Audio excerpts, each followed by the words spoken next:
Giving out grades for the first half of the Kings season. We get the easy ones out of the way, right? Because, I mean, these numbers from Domantas Sabonis, this is from Stat Defender, okay? Now Kyle will love this because these are kind of nerdy stats, okay? But these are some numbers from Stat Defender on Domantas Sabonis, and they go a little bit deeper on everything like some of our other accounts do that we follow. Domantas Sabonis stats in the 2024-2025 regular season. First in clutch net rating among 93 players. First in most offensive rebounds among 533 players. First in most rebounds among 533 players. First in clutch field goal percentage among 162 players. First in effective field goal percentage on tight contest among 47 players. First in most second chance points among the 533. First in most double doubles among the 533. First in most screen assists among the 533. Third in field goal percentage among 114 players. Third in 3-point percentage among 214 players. Now, those are the guys that meet the minimum. So 460 for field goal attempts, 120 for 3-point attempts. They go on to ask the question, will Sabonis be on an all-NBA team at the end of the season? And if so, which team will he be on? You know, I said this yesterday after the LeBron thing, and I can feel how I feel about the LeBron thing, but also, you know, the conversation isn't whether somebody deserves it or not. It's once you get into the nitty-gritty of does he owe it to anyone to give them a spot if he can't play? We've already discussed that in the first hour. I think LeBron did try to tell the league. That's just my personal feeling. Well, with that being said, the other side of that is that, I can't really speak to the Norman Powell of it, but as far as Domantas Sabonis is concerned, I mean, these numbers are just insane. And I think there is a real chance, and I'm not kidding, and there are a lot of guys like this, but I do think there is a real chance that Domantas Sabonis, I would say top 10. I won't go crazy, but I will say this. I think there is a real chance that Domantas Sabonis could go down as one of the top 10 best players in NBA history that just never gets talked about. Like when Domantas Sabonis is done and, you're going to have to fire up NBA TV and you're going to see him on a top 10 list for whatever it is. And all of the analysts are going to say, yeah, I mean, we don't talk about this guy enough and blah, blah, blah, blah, blah, blah, blah.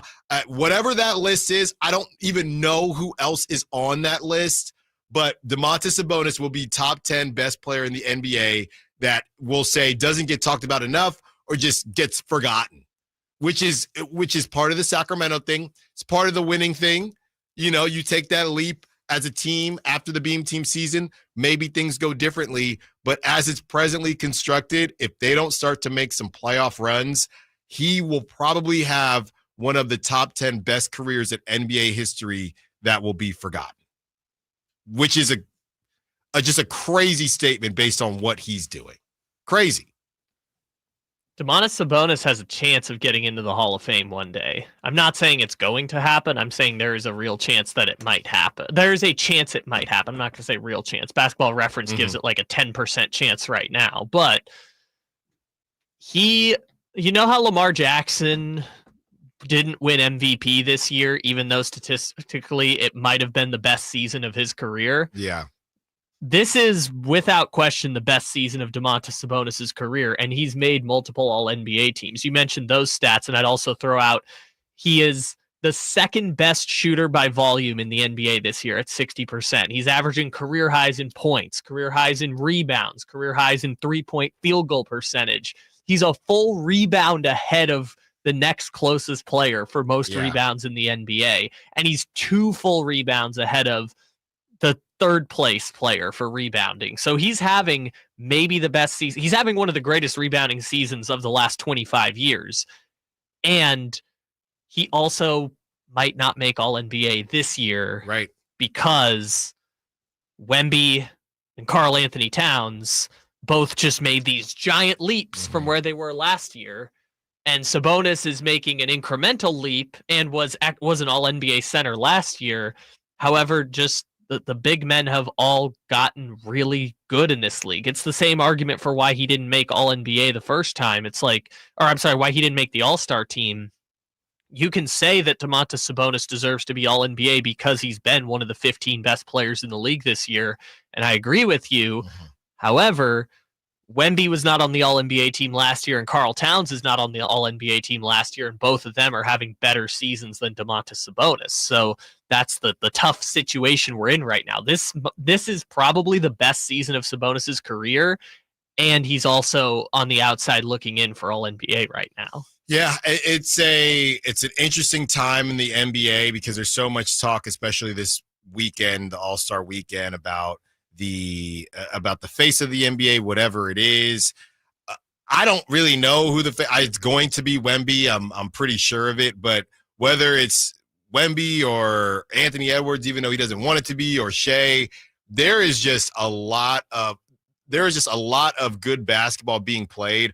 I do wonder, though, is there an OG out there that will say that the way the game has changed has allowed these crazy numbers, like when Drew Brees was blowing stuff out of the water, and it feels like every week in the NFL there's a passing. Now, the NFL has kind of regressed a little bit, but for a while it was almost like the gorilla ball era of NFL where everyone was throwing for, 10,000 yards or whatever it is. Maybe that's where we're at with the NBA now because of the threes and things like that. But looking at it from the Domantas Sabonis perspective, and maybe that's part of it too, you look at Karl Anthony Towns, and that dude is a shooter. He wants to be known as the best big man shooter to ever live. I think he already thinks he is that. But I think that the problem with Sabonis, as far as how he'll be remembered, is that he's very traditional.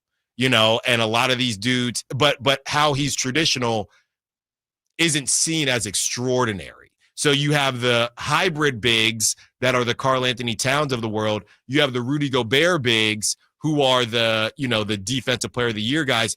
And he's almost like a Swiss Army knife who's really good, but nothing stands out. So he just doesn't get talked about, especially when you have the better version of him is Jokic, and that's the issue too. Which was exactly where I was going to go, which is the quote-unquote flaws in Domantas Sabonis's game, or the quote-unquote shortcomings in Domantas Sabonis's game, are only enhanced when you look at Nikola Jokic, because those two are the first, as far as I can remember, point centers in the NBA. We've had point forwards going all the way back to Magic Johnson, Scottie Pippen, but in terms of a true point center, it's such a unique phenomenon that I think only really exists in the modern NBA. And those two are the first two I can think of that are as excellent at it as they are. I know some people will bring up the Bill Waltons or even Arvydas Sabonis's going back a ways, but I think for what the modern NBA is, there's such a unique skill set, but the shortcomings of Sabonis's game are only exemplified by the fact that Jokic, as great as he is, one of the great passers in NBA history, one of the great rebounders. I'd say Sabonis is probably a better rebounder than him, but Jokic can also give you 50. Yeah, that's the difference. Sabonis cannot give you 50 in the NBA. No, and at the end of the day, scoring is, it's not just about scoring. A lot of it is about scoring. So when you're comparing him to some of his other peers, all of them besides, but then that's what I'm saying. Then you have Rudy Gobert, who has defensive player of the years. So he doesn't have those. He also can't give you 50 at any point in time. He's just a really, really solid player. And those are the players that get forgotten. Yeah. And I understand being in Sacramento and being, I guess, between Indiana and Sacramento. Well, Oklahoma City to Indiana to Sacramento. He's played in some small markets, but I also feel like he is a truly excellent basketball player with a skill set that I don't think gets appreciated other than the people who are really watching it, right? Jokic 5 years ago, the thing everyone used to say is like, yeah, he's really good, but he's not flashy. He doesn't jump off the page. And then people started watching Jokic, especially in the playoffs, and people started to realize, oh my God, he might be as good of a passer as Magic Johnson.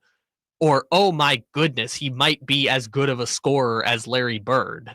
It's crazy how when people are actually honed in on the skill sets, they tend to appreciate it more, which is probably why the handful of media people on the West Coast, like Ramona Shelburne, who are pounding the fists on the table for Sabonis, are the ones who are able to watch him more regularly. Let's give him a grade on the other side. Alan Stiles, Sactown Sports. We're going back and forth with somebody on the Sac Chat, Dat Ninja, and Dat Ninja wants to talk about Sabonis' turnovers, right? And okay, he turns the ball over, right? He has the ball a lot, I would say that, and that's just part of it. I mean, he's not a perfect player, but I responded to Dat Ninja. I said, "So do you want to trade him?" And he said, "No." Right? So as we're assessing these grades, I didn't even give him a grade yet. As we're assessing these grades, look. My issue is when we're talking about holding people accountable, right? I struggle personally with, if I know your motor is great, it's really hard for me to, and it's so obvious that your motor is great, it's really hard for me to be that hard on you. So when I look at everything Domantas Sabonis is doing, from the rebounding to the scoring to the three-point shooting, his defense is getting to the point where it might be underrated. I don't really know why I want to spend that much time on his turnovers and fouls. Now, yeah, he does foul a lot, which goes to the point where he needs to be a better defender as he moves closer to underrated, because I don't think he's terrible at defense. But when there's so much being put on his plate night in, night out, and that dude in San Antonio, we had to worry about his motor and was he going to show up? It's really hard for me to sit here and spend more than 3 minutes on Domantas Sabonis' turnovers. That's how I feel about it. And with that being said, I don't know how I can not give him an A. I just don't know how I can not give him an A. It could be a 94, so it might flirt with an A-, but I'm just going to give him a 94. Sure. I mean, I'll give him an A+ all the way across the board because he's having literally the best season of his career. And that's crazy given that last year he set the all-time NBA record for double-doubles. Yeah. I mean, Domantas Sabonis, obviously you mentioned the turnovers thing and it's real. And the defense thing is also real. Jokic isn't a great defender, but Jokic is also a better defender than Domantas Sabonis. Case in point, I know it was on getting in at 4 a.m., Jokic put up literally the greatest stat line maybe in NBA history against Domantas Sabonis. And Giannis did what Giannis did against Sabonis and all the way up and down. So I get that. Also, you can make the argument the reason why his numbers are as high as they are in terms of the effective field goal percentage is that if he were more of a volume shooter, those numbers would start to go down. But that's just not his game, and it's fine that it's not his game. Coming in and arguing, yeah, he's not a top 5 player in the NBA is there's only 5 of those that exist.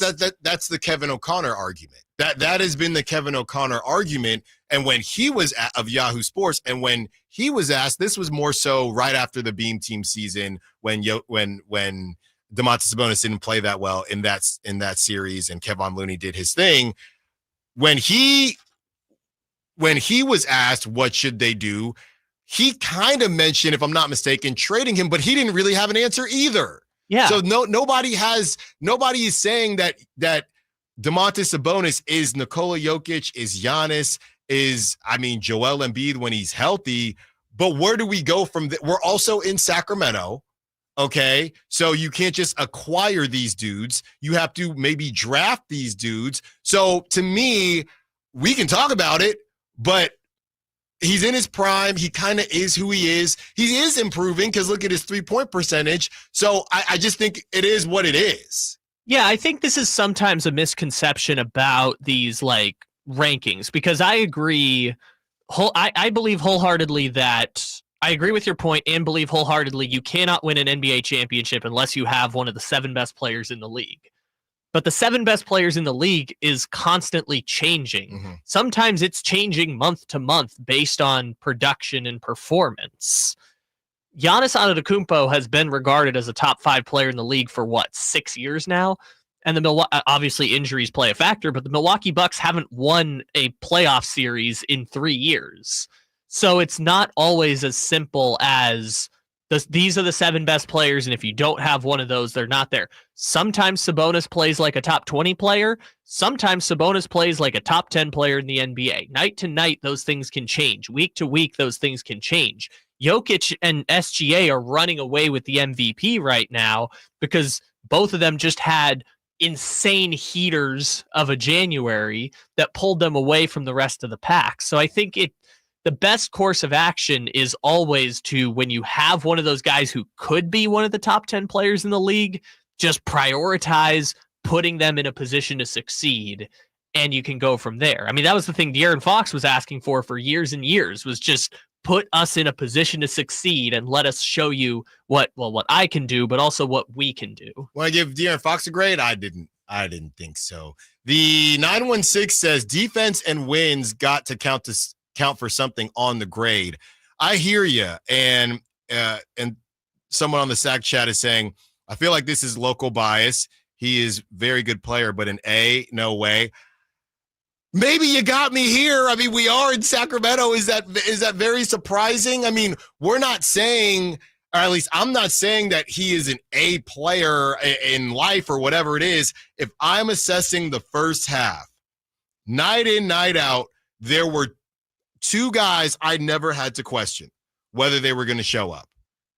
That's Domantas Sabonis and Malik Monk. And because of that, how much of the record is on Domantas Sabonis? Let me flip that on you.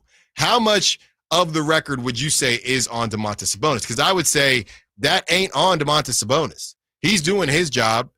He is not what's funny is that if you were to look at it, and everybody knows that viral picture of me with Cam Newton where it looked like I was a Boy Scout and Cam didn't do me any favors when we took that picture at Super Bowl. But Cam, last year's Super Bowl was the whole conversation of the game changer. What is it? Not game man. He didn't use the word game manager, but the whole thing was, are you a game changer? Or maybe it was game manager. But it was game changer or game manager, something like that. Domantas Sabonis, if he were a quarterback, is probably the most elite game manager you could have. He's probably not going to win the game for you per se, and he's not going to do it night in, night out. You're not going to give him the ball at the end of the game. But from a game managing standpoint, most of the time, he will keep you in a position to where if you have a De'Aaron Fox who's engaged or somebody like that, you're going to have a shot. They just didn't have enough. And to me, when we start with Domantas Sabonis, all you should be thinking is, well, if Allen is giving Domantas Sabonis an A, then what in the world is Keegan Murray going to get? Or what in the world, it's tough because De'Aaron Fox is gone now. What are some of these other dudes going to get? Because somebody ain't pulling their weight. Okay. First of all, I can't believe you just called Domantas Sabonis Jared Goff. I didn't. So rude of you. Well, Jared Goff, he had a great season. And he had a great season. Jared Goff's a Pro Bowler. Yeah. But I think that's actually not a terrible he was in the MVP conversation for a half second. Right, but if I say that, it sounds so disrespectful to Domantas Sabonis. I'm sure it does.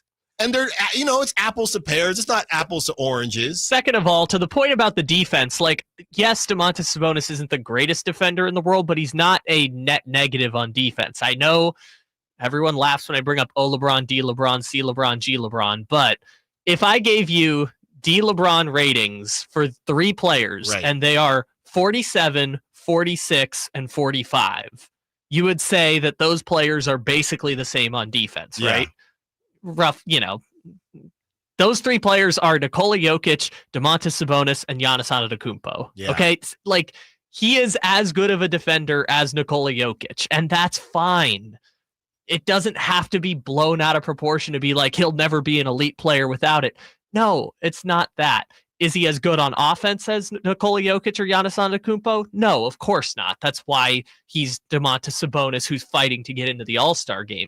But that doesn't mean that he can't be a great player just because he's a slightly average to above average defensive player. On the other side, this one will be fun. Let's do DeMar DeRozan. Let's give DeMar DeRozan a grade. We open up the phone lines, 916-339-1140. Alan Stiles, Sactown Sports.